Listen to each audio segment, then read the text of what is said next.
I told the kids backstage if they wanted the ugliest song, they should put me in front of the piano. They'll get it. What does it mean to be human? Well, if I had to define the word, I think of things like strong, resilient, and determined. But I also think of weak, inflexible, and fallible. The truth is, as humans, we are all of these things. But additionally, we have the ability to dream. And my dream was to be a high school English teacher. And I made my dream come true in Colorado Springs, Colorado, teaching at a high school. In addition to teaching at a high school, I was asked to be on the planning team for a brand new high school that was being built. I was able to make decisions about textbooks to mascots. But all I wanted to do was to create a safe place for students to come and be able to write a chapter in their book before they go off to college. Unfortunately, that's not the story that was written by Newsweek. It's a story that's playing out here not only in South Korea, but across the world. Over a period of 4 years, we had 11 completed suicides just in our student population.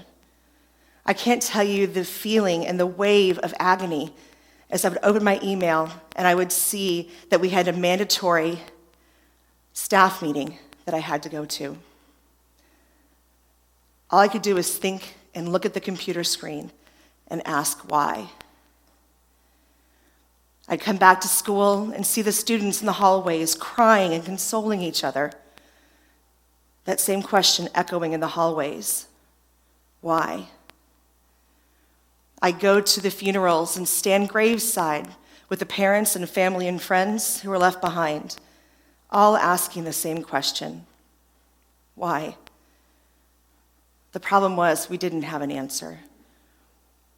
It was after our last group of cluster suicides that a friend of mine told me that I should read the book Man's Search for Meaning by Viktor Frankl. Now, I know as an English teacher, you may find it hard to believe that I haven't read every single book, but spoiler, English teachers like Netflix too. So I went out and purchased the book, and it did change my life. It's hard to explain, but I felt like there was this hole in my chest, and for the first time in a very long time, I could breathe in without fear of pain and just enjoy the moment. I don't want to spoil the book for you, but it is about a man and how he deals with living through the Holocaust. He tells a story, in fact, that he and his friends would watch the people coming into the camp, and after talking with them, they could tell whether or not they were going to make it very long. How? Well, he paraphrased a very famous Friedrich Nietzsche quote, "He who has a why can bear any how." You see, they talked to the people that came in, and if they had a very strong why to live for, they could make it through a lot of the hows. I remember stopping and thinking about this. He who has a why can bear any how. It was then I knew I had my answer. I went back to school the following Monday and got ready to address my classes. Now, I couldn't talk about the deaths as suicide for legal reasons. In fact, I was instructed to stand in front of my classroom and read a pre-approved district-mandated script, tell the students that if they had any questions or concerns, that the counseling team was there to help them, and then I was to go about my lecture. But that's not what happened in January of 2015.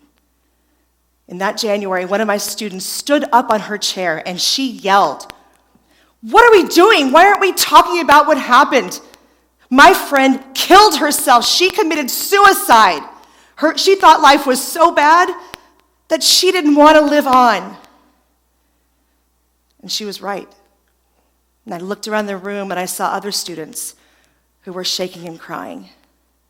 And I knew it was time for me to share my answer that I had found with them. I showed them my tattoo, which was new at the time, and my tattoo reads, "He who has a why can bear any how."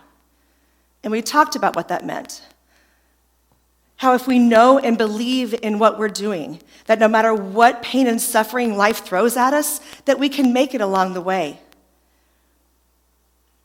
It's so important for people to know that how, and to understand their why. So I had the students get out a piece of paper, and they wrote the word why on it. Under that, they were going to answer 5 questions that I gave them. I would take any answer except for ones that said, because someone told me to, or because I want to make somebody happy. Question number 1, why are you in such a rigorous academic program? 2, why are you in high school? 3, why do you work so hard?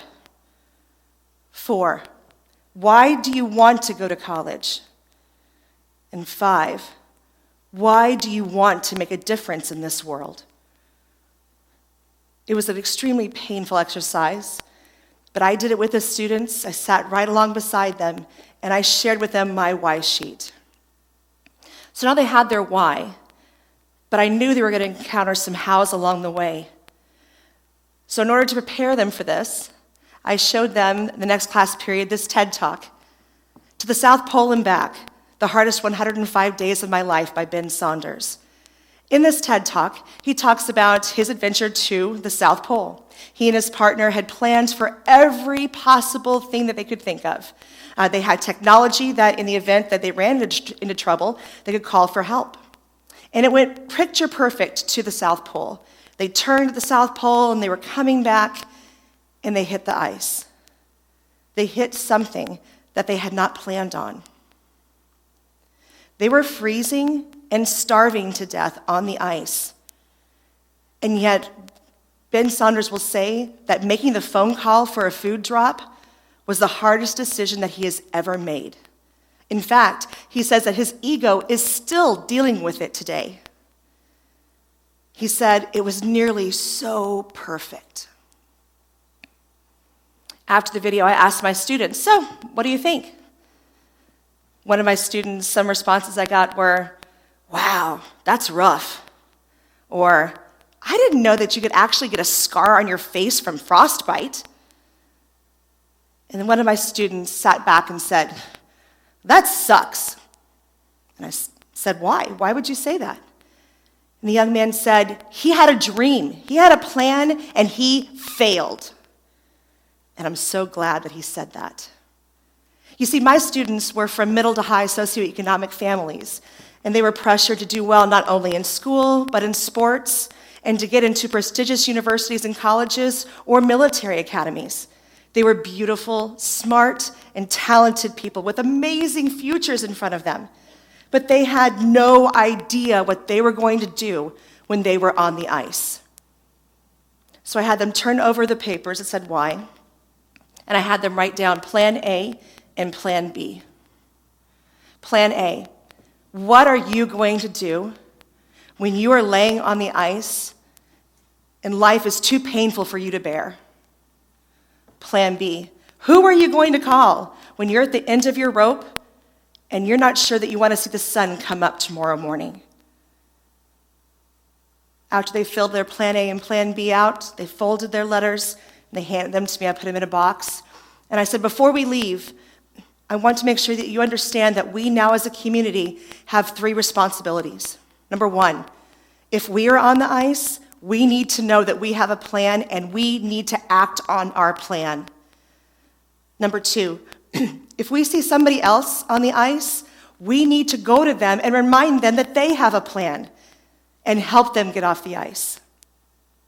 And number 3, sometimes it's just too hard. You've been on the ice too long. And no matter how much you try to get that person off the ice, they won't budge.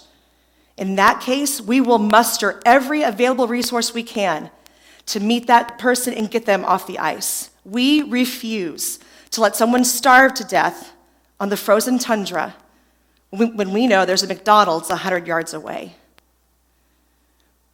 So I took the box, I put it up on a bookshelf in my room, and went about the rest of the year. Throughout the rest of the year, I saw some students come and take the letters that they had written and just walk out of the room. Others would take the letters and read them and then put them back up on the shelf. Right before graduation, I took the box down and I handed every letter back to my students. And I made them promise me that they would remember their whys so they could get through anyhow. At the graduation ceremony, I had a mother come up to me, and she said, "I just want to tell you how much my son loved your class. He said he always felt safe and validated and heard, and he actually started talking about his future after college. He hadn't done that recently, and it was very worrying to his father and myself." I never take compliments very well, so my initial response was, "Oh, thank you very much, but you've done a great job raising your son. He's a great young man with a great future." "No," she interrupted me, and she placed her hand on my arm. "You gave my son a plan for when he was on the ice, and he used it, and that made all the difference." So what does it mean to be human? Well, I think it means that you can be weak and make mistakes and have failures, but know that you can again be strong and be resilient and have success. I think you need to know how to own your own why and know that the hows are just little pitfalls along the way to your destination. You also need to know that in this thing we call life, we're not expected to be experts or know everything. We need to know when to ask for help. How can we know everything? We're only human. Thank you.